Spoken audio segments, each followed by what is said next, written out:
Exodus chapter 1 इन भोजपुरी। निर्गमन का किताब ओकर पहला अध्याय का मनन। निर्गमन के पहला अध्याय में 22 वचन बाटे।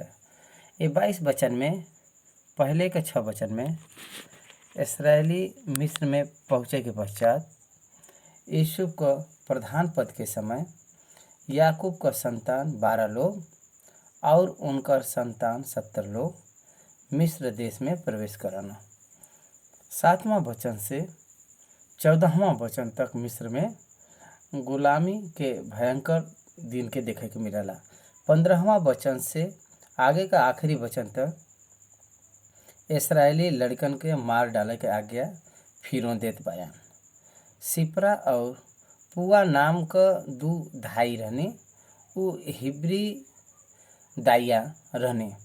ये लोग जब हिब्री स्त्री लोग जब बच्चन के जन्म देते रहनी, उस समय ये सब लड़कन के छुपाई के रखा।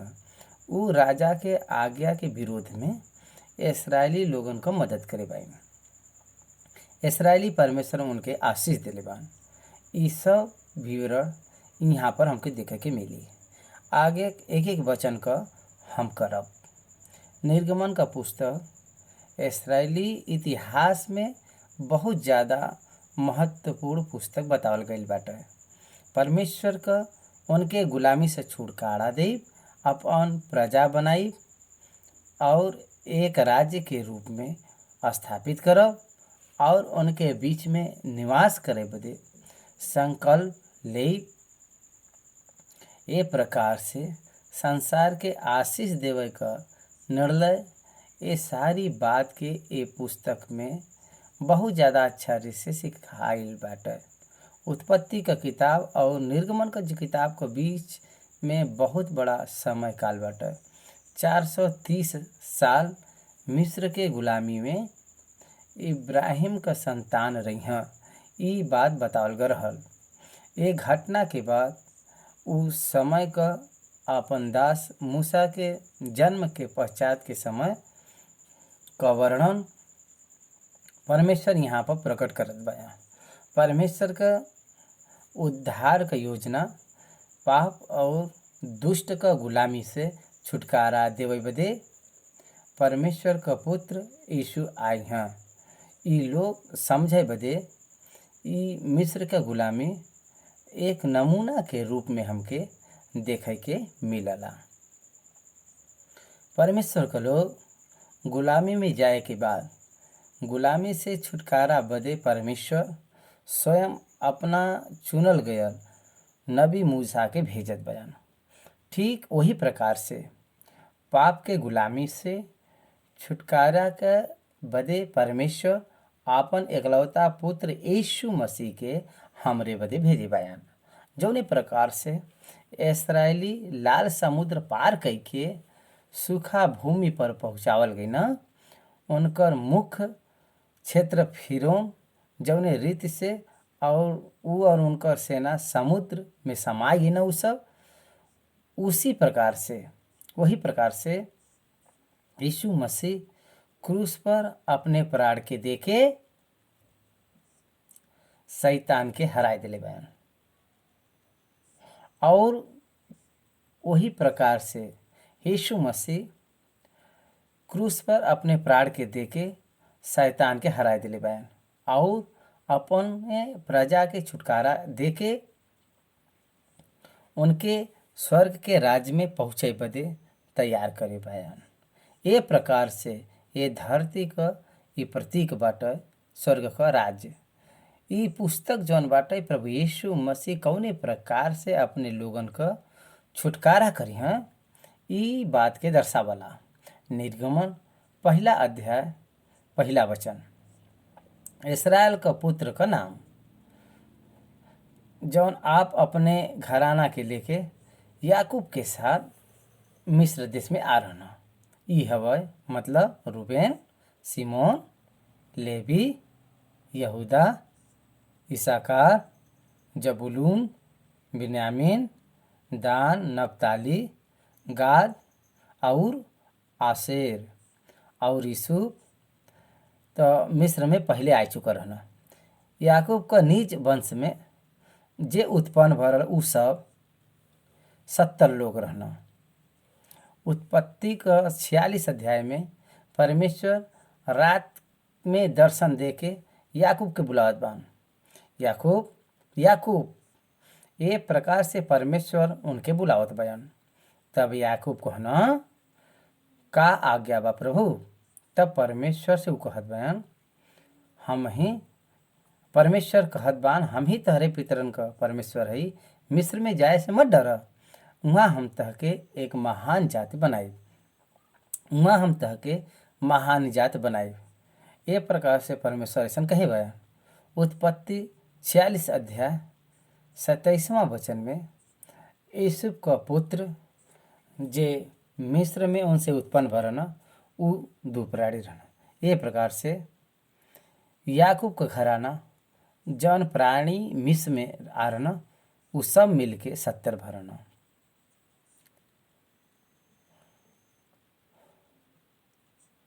छब्बीसवां वचन में हमके देखे की मिली, 26वां वचन में हमके देखे की मिली जे लोग मिस्र में आया उ सब 66 लोग रहना।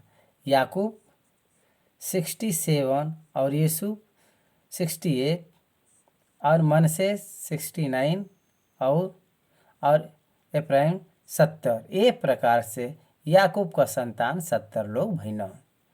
वो मिस्र में अहिना। जब हम याकूब के संतान के वर्णन के जब देखी ला जाता, लिया के द्वारा 33 संतान उत्पन्न भइना और याकूब को 6 पुत्र और उनके पुत्रन के मिलाए के 33 लोग भल बयान। ई 15वां वचन में लिखल गल बाटे। और लिया का दासी जिल्पा के द्वारा 16 बच्चा उत्पन्न भइना और ओकरे बाद राहेल के द्वारा 14 संतान उत्पन्न भइना और 36 लोग लियल के द्वारा, शिल्पा के द्वारा 16, राहेल का संतान यूसुफ और बिन्यामीन और इनके छोड़ के राहेल के और 14 बच्चा भइना। ए प्रकार से जब हम लोग देख ली तो बिल्हा का 7 बच्चन के देखे के मिला। ये प्रकार से पूरा 70 लोग मिस्र में आएगे ना। वो सब मिस्र में पहुँचना। जब याकूब 135 वर्ष का भइना तब वो मिस्र में गई ना। देखा यूसुफ मर गई ना और याकूब का सब भाई मर गए ना। यूसुफ के भाई में से लेवी रहना। नेवी उनकर पुत्र कहात का पुत्र अमराम का पुत्र मूसा। अब्राहम से 7वां पीढ़ी में मूसा भइना। अब्राहम, इसहाक, याकूब, लेवी, कहात, अमराम और मूसा। निर्गमन के किताब हमके ई बतावला के याकूब का 70 लोग परमेश्वर के वचन के अनुसार मिस्र में पहुँच के गोसेन में रामसेस नामक जगह पर रहे लगना। उ सब जहाँ पर उ सब रहत रहना उ बहुत ही उत्तम जगह रहल। यूसुफ के कारण फिरौन उनके भाई का आदर करके उनके एक उत्तम स्थान में रहे बदे उ जगह देत बयान। यूसुफ और उनकर भाई और उ पीढ़ी के सब लोग मर गए ना और इसराइली वहाँ पर बढ़त गई ना और जौने स्थान पर गए ना वहाँ पर अत्यधिक ज़्यादा लोग बढ़त गए ना। ई परमेश्वर के द्वारा अब्राहम के देवल गया प्रतिज्ञा का पूर्ण भइल बाटे। परमेश्वर अब्राहम, याकूब और इसहाक से ई प्रतिज्ञा करे रहना के हम तोहरे संतान के अत्यधिक बढ़ाई। यही बदे इस्राएल का संतान अत्यधिक बढ़त गया और सामर्थ होत गई ना। वो स्थान के उ भर देना। इस्राएली संख्या में ज़्यादा बढ़त गई ना। इतना अधिक बढ़ गई ना कि मिस्र का लोग उनसे घृणा करे लगना। इस्राएली संतान का उत्पत्ति में अत्यधिक आशीषित होत गई न। सब 8वां वचन में हमके देखे कि मिलला के मिस्र में एक ऐसन राजा भयल जे यूसुफ के नहीं जानत रहला। इसराइली इस यूसुफ के समय में जब मिस्र में पहुँचना त वो अधिक सामर्थ सम्मानित भइना। और यूसुफ के मृत्यु के बाद फिरौन जौन मिस्र का राजा भयल उ इसराइली के अत्यधिक सतावे का युक्ति करे लगल। निर्गमन का पहला अध्याय का 9वां वचन में फिरौन अपने लोगन से इसराइली के बारे में ए रीति से बात करला के देखा इसराइली हमसे गिनती और सामर्थ्य में अधिक बढ़ गल बा। यहाँ तक कि मिस्री लोग वहाँ के निज लोग होए के बावजूद भी इसराइली संख्या में और सामर्थ्य अधिक बढ़त गई ना। यही बदे फिरौन अपने लोगन से ए प्रकार से कहत बा कि अब हम उनके साथ बुद्धिमानी से बर्ताव करी जा। कहीं ऐसा न हो कि जब वो ज़्यादा बढ़ जाए और वो संग्राम का समय आवे तो हमारे शत्रु से मिलके हमसे लड़े और ये देश से निकल जाए। देखा फिरौन कितना भयानक युक्ति बनावत बाटे कि इसराइली संख्या में नहीं बढ़े के बाटे। आज के समय में फैमिली प्लानिंग के बारे में देखिला जा, लेकिन वो समय में ऐसा नहीं रहल। आज के समय में फैमिली प्लानिंग करके बच्चन के उत्पत्ति के रोक सकना, लेकिन वो समय में ऐसा कुछ नहीं रहल। काहे बदे एक ही मार्ग रहा, मिस्री के पास अगर लड़का पैदा हो तो उनके मार डबल जाए। उनका ये सोच रहल के ऐसा करे से केवल स्त्री लोग ही रही हैं, पुरुष न हुई हैं। वो ए प्रकार से ऐसा सोचना कि ए प्रकार से जनसंख्या का नियंत्रण हो सकी। यही बदे उन पर बेगारी करावे वालन के नियुक्ति कैना कि उनके पर हाथ डाल के उनके दुख देवल करे। तब पर भी वो फिरौन बदे पितोम और रामसेस नामक भंडार वाले नगर के बनैना। उ सब ईसा पूर्व 1290 में पितोम और ईसा पूर्व 1446 में रामसेस के उ बनाए गए। ए प्रकार से बहुताय का संख्या वाला इसराइलिन के उ गुलाम बनाए लेना, उनकर ऊपर अधिकारी के नियुक्ति करना और स्वेच्छा रहित लोगन में परिवर्तित करना। इतना ही नहीं, अत्यधिक कठोर काम कराओ लगना और जितना अधिक मिस्र का लोग इसराइली के सतावे लगना, इसराइली और भी ज़्यादा बढ़ चल गई ना। ये कारण से मिस्री लोग इसराइली से घृणा करे लगना। जितना अधिक वो कोशिश करत रहना इनके दबावे के, उतना ही ज़्यादा वो इसराइली लोग बढ़त चल गए ना। परमेश्वर का लोगन के अगर कोई दबावे का कोशिश करी तो वो बढ़त ही चाहिए, लेकिन वो कभी भी नष्ट न हो हैं। ई मिस्र में प्रमाण भयल बाटे और यीशु मसीह के स्वर्गारोहण के बाद में पवित्र आत्मा परमेश्वर उतर आवे के बाद ये प्रमाणित भइल बाटे के मसीहत के जितना ज़्यादा नष्ट करे का कोशिश करल गया उतना ही ज़्यादा वो सब अधिक बढ़त गई ना।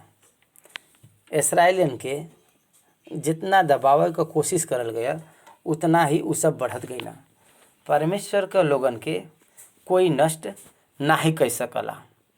परमेश्वर उनके साथ रहना और उनके अद्भुत तरीके से संभाल के मनुष्य के सोच से बढ़ के वो उनके बढ़ावाना।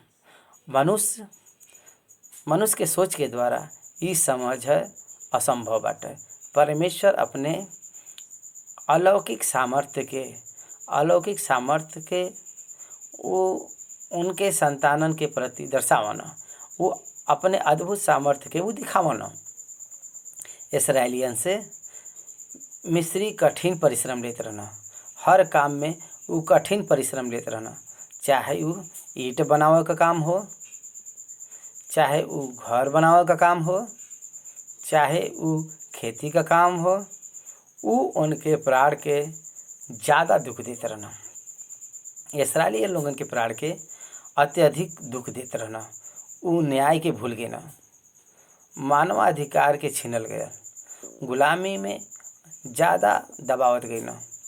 एक कठिन परिश्रम के कारण इसराइली लोग परमेश्वर के पुकारे लगना। कलेसिया भी इसी प्रकार का। कलेसिया भी कोई बलहीन नहीं हवा। यीशु में मसीही कलेसिया बलवंत हवा। लेकिन जौने प्रकार से मिस्री सताए पर इसराइली लोग रोवे लगना, वैसे ही कलेसिया इस समय बल दिखावे के बजाय आंसू बहावत बाटे। मसीह भी लोग ऐसे हैं। अगर वो विद्रोह करिए तो ताकतवर है, अगर वो लोग ऐसा नहीं करना, वो सब परमेश्वर के पुकारना। ये प्रकार से ऐसा मिस्र में भया। देखो, जब हम 15वां वचन से देखिला जाता, यहाँ पर फिरौन इब्री दाइन के आदेश दिला के, जब तू इब्री स्त्री के बच्चा उत्पन्न होए के समय जन्मावे के लड़कन पर बैठा देखा, तब अगर बेटा हो तो ओके मार दल है, अगर बेटी हो तो जीवित रह दे। लेकिन वो दाई लोग परमेश्वर से डरत रहने। ये दाई हमके एक बहुत महत्वपूर्ण विषय सिखावनी। वो परमेश्वर का विरोध, राजा के आज्ञा के भी वो सब तिरस्कार करने। केवल परमेश्वर पर डरना, परमेश्वर का भय मान के वो फिरौन के बात के न सुन के लड़कन के भी जीवित रह देनी। तब फिरौन के ये बात के पता चलल, तब वो उनके बुलाए के पूछे कि तू ऐसन काम कहे कैला। तब वो उत्तर देनी के हिब्री स्त्री मिस्री के समान नहीं बहन, वो बहुत फुर्तीली बहन। हम उनके पास पहुँचे से पहले ही वो बच्चन के जन्म दे देते रहने। और यही प्रकार से वो अपने ये रीति से अपने बच्चन के छुपा के रखा है। और उनके ये काम के कारण परमेश्वर उनके ऊपर दया करना। ये प्रकार से इस्राएली लोग बढ़त गए ना और सामर्थ्य होत गई ना। दाई लोग जौन उन पर दया दिखैनी, ये प्रकार से परमेश्वर वो दाई के परिवार के भी आशीष देना। तब फिरौन ये आज्ञा दिले के अगर लड़का हो तो ओके नदी में छोड़ दे है, अगर लड़की के बचाए के रखा है। देखा परमेश्वर का वचन। यीशु के जन्म के समय में भी हेरोद में यही प्रकार का आज्ञा निकाले रहा। मत्ती रचित सुसमाचार 2 अध्याय 16 वचन के अनुसार एप्लेम और इसके इनकर आसपास के सब लड़कन के जे 2 वर्ष के भाव से छोटा रहना मरवा डालने। और जौन वचन यिर्मयाह भविष्यवक्ता के द्वारा कहल गए रहा, वो पूरा भयल के रामा में एक करुणा नाद सुनाई देला। रोई और बड़ा विलाप। राहेल अपने लड़के वालन बदे रोवत रहे और शांत होवल नहीं चाहत रहे। काहे बदे कि वो ओकर दुख बड़ा रहा। यीशु के जन्म के समय हेरोद राजा यही प्रकार से लड़कन के मरवाए डालत रहल। यहाँ पर भी हमके देखे के मिलला के लड़कन के मार डालल गया। ये अध्याय में आगे हम देखल के मिस्र के ऊपर परमेश्वर का एक भयंकर न्याय आवे वाला रहल। ये प्रकार से वो इस्राएली के साथ में ये रीति से बर्ताव करत ना। परमेश्वर इस्राएलिन के साथ मिस्रियन का व्यवहार स्वर्ग से देखत रहना और उन पर आपन दया देखावत अब्राहम, याकूब और इसहाक के देवल गल प्रतिज्ञा के अनुसार परमेश्वर इस्राएली लोगन के बढ़ावत जात बयान। जितना उनके दबाव को कोशिश करल जात रहल, परमेश्वर उतना ही उनके बढ़ावत जात रहन। ये प्रकार से पहला अध्याय हमके ई सिखावला के राजकुमार के समान मिस्र में गयल याकूब का संतान का जो लोग रहना दीन स्थिति में पहुँच गए न। ई सब ए बदे भयल के परमेश्वर का वचन पूरा होए। उत्पत्ति का 15वां अध्याय में परमेश्वर अब्राहम से जौन बात कहे रहना, अब्राहम विशेष रूप से ये बात के दर्शन में देखना। जब वो गहरा नींद में रहना तब वो ये दर्शन के देखना। अत्यंत भय और महा अंधकार में उनके छा ले। तब यहोवा अब्राहम से कहना, यह निश्चय जान ल के तहार वंश पराया देश में परदेसी हो के रही हैं और उ देश का लोगन का दास हो जी हैं और उनके 400 वर्ष में रख दी हैं और जौने देश में उ परदेसी हुई हैं ओके हम दंड देवे और ओकरे पश्चात उ वहाँ से छूट के निकलिए हैं। उ चौथा पीढ़ी में यहाँ पर लौटे हैं। उत्पत्ति का पुस्तक में हमके अब्राहम, इसहाक और याकूब और यूसुफ का भाई लेवी ये सब फिर लौटकर यहाँ पर वापस आवत बयान। उत्पत्ति में लेवी, कहात, आमराम और मूसा ये पीढ़ी का लोग फिर से लौट के यहाँ पर हैं। कनान में ये प्रतिज्ञा परमेश्वर अब्राहम से करे रहना।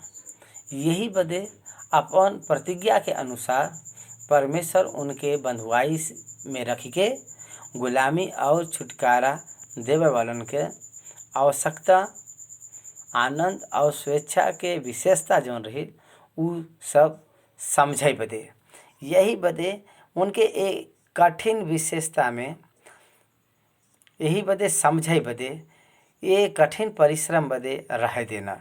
ये बात के समझे बदे रह देना।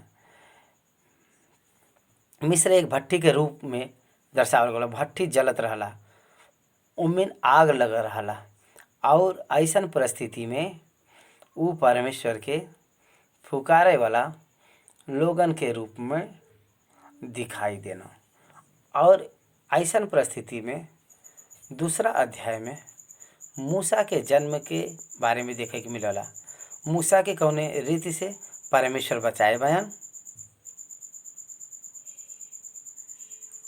यीशु मसीह के भी मिस्र में भेज के उनका रक्षा करना।